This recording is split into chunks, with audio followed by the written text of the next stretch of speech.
This morning, an ROV, or remote operated vehicle, from the vessel Horizon Arctic discovered the tail cone of the Titan submersible approximately 1,600 feet from the bow of the Titanic on the seafloor. The ROV subsequently found additional debris.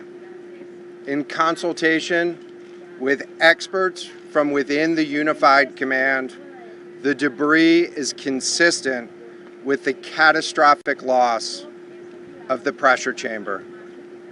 Upon this determination, we immediately notified the families.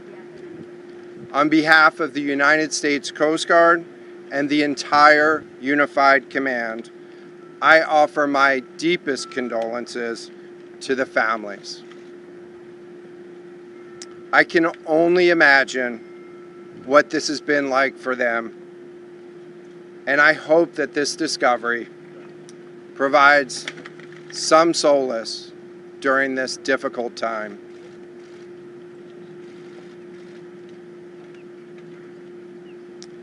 Additionally, we've been in close contact with the British and French consuls general to ensure that they are fully apprised and that their concerns are being addressed. The outpouring of support in this highly complex search operation has been robust and immensely appreciated. We are grateful for the rapid mobilization of experts on the undersea search and rescue, and we thank all of the agencies and personnel for their role in the response. We're also incredibly grateful for the full spectrum of international assistance that's been provided. The ROVs will remain on scene and continue to gather information.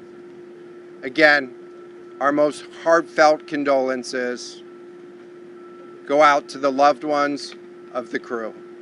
Can you describe what happens from here, sir, in the next days and weeks in terms of finding any more debris? What happens from here? So we will, the question was, what happens from here?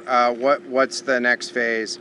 And so right now, again, our thoughts are with the families and making sure that they have an understanding as best as we can provide of what happened and begin to find some closure.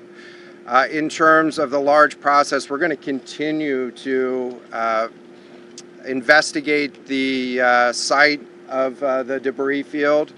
And then I know that there's also a lot of questions about how, why, and when did this happen. And so, those are questions that we will collect as much information as we can on now, while the governments are meeting and discussing, what an investigation of this nature of a casualty might look like. This is something that happened, I'll just remind everybody, this is something that happened in a remote portion of the ocean with people from several different countries around the world, and so it is a complex case to work through. But I'm confident that those questions will begin to get answered. Is there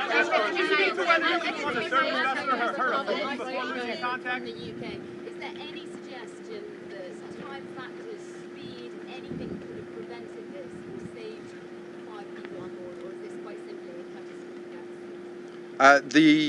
The question was there any suggestion that time factors may have played a role or a consideration in the casualty here? And so the debris field is consistent with a catastrophic implosion of the vessel. Again, while we were prosecuting the search, we had listening devices in the water throughout and did not hear any signs of catastrophic failure from those. And so we're going to continue to investigate or we're going to continue to document the information there and understand, based on all the information we have, the timeline. So if there's been made to recover the... Needed for the investigation. What does this mean for the resources required for the investigation? Which ship is pulling out and coming in? So the question was, what are the resources required for the investigation, and which ships will be pulling out and staying in? And so it's too early for me to talk about an investigation. That's a decision that's going to be taken outside of the search and efforts that I was leading.